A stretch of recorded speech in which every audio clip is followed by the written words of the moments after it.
Bem, amigos do Peladranet, quase esqueci a fala aqui.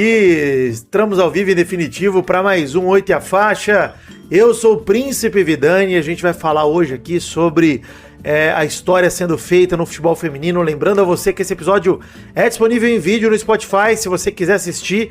Esse é um spin-off do Peladinha, para eu adiantar algum assunto, para eu já puxar alguma pauta mais relevante que aconteceu no fim de semana e trazer para vocês logo na segunda pela manhã. E hoje vamos falar sobre a primeira final de Mundial de Clubes de Futebol Feminino. E eu não quero ficar aqui falando sobre o jogo em si, sobre como aconteceu, e mais sobre a representatividade, o momento histórico a qual isso faz referência e o marco histórico que a gente tem a partir de agora, nesse momento. Enfim, só para explicar a todo mundo, eu tava ontem, domingo à tarde, dia 1º de fevereiro, fazendo live por conta da final da Supercopa Rei, e eu confesso que eu me peguei pensando muito sobre isso, se eu faria live da final do feminino ou da Supercopa Rei. Obviamente que eu entendo mais de futebol masculino, acompanho mais o cenário, então fez mais sentido para mim fazer a live da final da Supercopa Rei, em que o Corinthians bateu o Flamengo, e a gente obviamente vai falar um pouco mais disso no próximo Pelada, gol perdido do Paquetá e tudo mais. Mas antes, eu preciso falar aqui desse evento que, como importância para o cenário do esporte, representa muito mais globalmente do que a final da Supercopa Rei. Eu tô falando da primeira final de Mundial de Clubes feminino, a Copa das Campeãs, né? O Corinthians, enquanto ele enfrentava o Flamengo em Brasília para decidir quem era o supercampeão do Brasil e que se sagrou supercampeão, o Corinthians, em paralelo a isso, ele estava no Emirates Stadium com o seu time feminino, o maior campeão do futebol sul-americano da modalidade e um dos maiores do mundo, um dos maiores clubes do planeta Terra, o Corinthians do futebol feminino. Ele enfrentava o Arsenal em casa, na casa do Arsenal, né? No Emirates, para se sagrar campeão mundial pela primeira vez. Não conseguiu, perdeu de 3-2 numa prorrogação emocionante, num jogo em que o Corinthians sai 2 vezes atrás do placar, vai buscar o empate 2 vezes com o Gabi Zanotti, depois com a Vicky Albuquerque de pênalti no finzinho, ela que entrou no lugar da própria Gabi e conseguiu fazer o empate que levou o jogo para prorrogação. E aí, no momento de desatenção, num contra-ataque 4-3, o Corinthians toma o terceiro gol e perde. Obviamente que é muito triste perder uma final como essa depois de tanto empenho, de tanto esforço, obviamente que é tão lamentável, mas eu preciso falar um pouco sobre a importância de estarmos ali, né? Eu não sei se é de conhecimento geral a diferença abismal de orçamento e de investimento, e não só de investimento com grana que eu tô falando agora, sim de investimento de tempo e cultura que se coloca no futebol feminino em outros países em relação ao Brasil, em detrimento ao Brasil. Aqui no Brasil, ainda um país que mata muitas mulheres com taxas altíssimas de feminicídio, a gente tem uma cultura do futebol extremamente masculinista, como não poderia deixar de ser, dado o cenário que a gente enfrenta com homofobia e tantos outros fatores no nosso futebol masculino. Mas a verdade é que é bonito demais de ver todo o apoio que a Gaviões da Fiel e a torcida do Corinthians de maneira geral demonstrou para as garotas, para as brabas do Corinthians. É impressionante tudo que a gente conseguiu conquistar e é para dar orgulho para a América do Sul o exemplo que deu o Corinthians nessa Copa das Campeãs. Corinthians, ele já há muitos e muitos anos vem sendo o time de referência no futebol feminino, na modalidade. Não à toa de lá saiu o Arthur Elias, que é o atual treinador da seleção brasileira de futebol feminino, e a nossa esperança para a Copa do Mundo de feminino do ano que vem, né? A gente tem uma campanha incrível e espetacular com o Corinthians feminino, que foi lá e peitou de igual para igual. Obviamente foi dominado pelo Arsenal na final, quem tomou o controle das ações ofensivas foi o Arsenal, mas cara, tinha como ser diferente? Conversa comigo aqui nesse momento. Os caras jogando em casa, num dos primeiros jogos internacionais fora do Oceano Atlântico que esse time do Corinthians disputa, apesar de ter várias jogadoras consagradas, como Tamires, Andressa Alves, etc., a própria Vicky Albuquerque, ou mesmo a Duda Sampaio, que meteu uma bolaça no travessão no primeiro tempo. Isso para não falar da Érica também, com o histórico de seleção brasileira. Enfim, tem muitas jogadoras extremamente competentes e consagradas no Corinthians. Mas eles pegaram um bicho papão, um dos maiores clubes da história do futebol feminino, com muita qualidade e um trabalho muito sério que o Arsenal vem fazendo já há muitos anos. Mas, cara, olha pro cenário do futebol feminino, olha pra importância dessa final de Mundial. Óbvio que é, como eu vinha dizendo, extremamente doloroso perder uma final de Mundial, e seria lindo eu estar aqui agora com vocês celebrando uma conquista brasileira na primeira final da história do Mundial de Clubes. Eu acho que tem muita representatividade aí pra gente refletir sobre, né? A primeira é a própria FIFA dar um Mundial pro futebol feminino chamar de seu. Finalmente, né? Demorou só quantos anos? Estamos em 2026. Demorou 2026 anos desde a vinda de Jesus Cristo. Sacanagem. Mas demorou muito tempo desde que o futebol feminino se estabelece como um esporte. E, cara, o quanto a gente vê de mundial de beach soccer, de esportes que trazem infinitamente menos grana para a FIFA e para o esporte de maneira geral, do que o próprio futebol feminino. Olha o que movimentou de gente, como o estádio estava lotado no Emirates.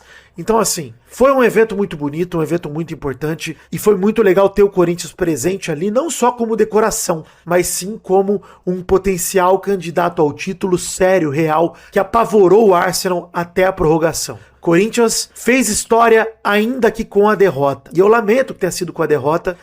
Acho que as jogadoras têm muito que se orgulhar, mas obviamente tem muito a lamentar também, porque algumas falhas individuais, mesmo que num jogo contra um time que, enfim, em relação a ações ofensivas dominou, o Corinthians demonstrou que poderia ter vencido com um pouco mais de segurança. A Lelê, cara, o que a Lelê trabalhou, a goleira do Corinthians, a Letícia Lelê, cara, ela fez alguns milagres, porque o Arsenal poderia ter goleado o Corinthians se tivesse tido um pouco mais de pontaria, mas a Lelê estava lá, fez alguns milagres no jogo, e o Corinthians poderia ter tido uma final de Mundial tal qual a final de 2012 contra o Chelsea, em que foi engolido pelo Chelsea em relação a posse de bola e ações ofensivas, mas em alguns momentos com muita competência conseguiu sair para o ataque e fez o seu 1-0 ali. Poderia ter sido um enredo parecido nesse jogo de final de feminino, infelizmente não foi. Enfim, tô muito orgulhoso, eu acompanhei os dois jogos ao mesmo tempo, que acompanhou a Live View, que a gente ficou de olho nos dois jogos, até narrando muito mais o feminino às vezes do que o masculino, porque tava um jogo mais interessante, mais emocionante. Mas, gente, a história foi feita no futebol feminino, mesmo que com a derrota. Resta a gente acreditar, investir mais, e aí, como eu falei de investimento cultural, que haja mais espaço, tanto nos programas esportivos para se debater futebol feminino, nem que seja para termos programas dedicados a isso em TV aberta, né? Seria legal, não é? Um dia na semana o Globo Esporte se dedicar ao futebol feminino, ou mesmo ter um bloco a mais para falar de futebol feminino alguns dias na semana, de maneira integral, de maneira dedicada, para a gente ter cada vez mais espaço para as garotas que acompanham o esporte poderem assistir isso em TV aberta, e a gente ter mais espaços, inclusive no Peladinha, como autocrítica, né? Trazer mais e mais garotas, como a Tati Oliveira, que gravou com a gente, como ouvinte Cris, que acompanha esse cenário, tendo espaço para falar desse esporte que merece tanta atenção e que atinge tanto resultado. Essa final de Mundial é um resultado que fala por si só, e não precisamos de uma taça para demonstrar esse resultado. Enfim,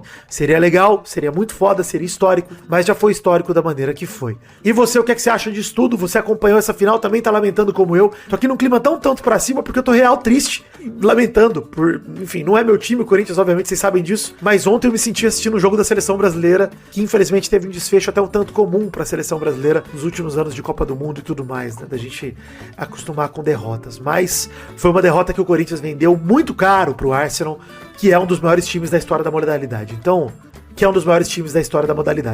é motivo de orgulho, sim. Enfim, site do Peladinha, peladranet.com.br, tem link pras redes sociais, pro grupo de Telegram, assim como pras redes particulares, tem na descrição de todos os episódios, tem link também pros nossos produtos na Podcast Store. E agora um recadinho rápido sobre você de Campinas e da região, por favor me escuta. Campinas, atenção Campinas e região, mais uma vez estarei por aí fazendo comédia. Recebi um convite irrecusável do querido Murilo Moraes, comediante aí que todos vocês já devem conhecer, né? Ele me convidou pra abrir pra ele, ele vai se apresentar por aí com o espetáculo dele, o Show do React, que vai rolar no próximo sábado, 7 de fevereiro, no Hilários Comedy Bar em Campinas. E eu topei e estarei lá fazendo meu textinho de stand-up e curtindo o show do Murilo com todos vocês. Bora, vamos nessa? A casa abre às 18 e o show começa às 19h30. Tem link na descrição pra você já comprar seu ingresso. Vamos lá, vem me apoiar nessa jornada maluca fazendo comédia. E de quebra, vamos curtir junto um showzaço que eu tô louco pra ver ao vivo. É nesse sábado em Campinas, Vidani abrindo o show do React do Murilo Moraes. Você não vai perder essa, vai? Link na descrição.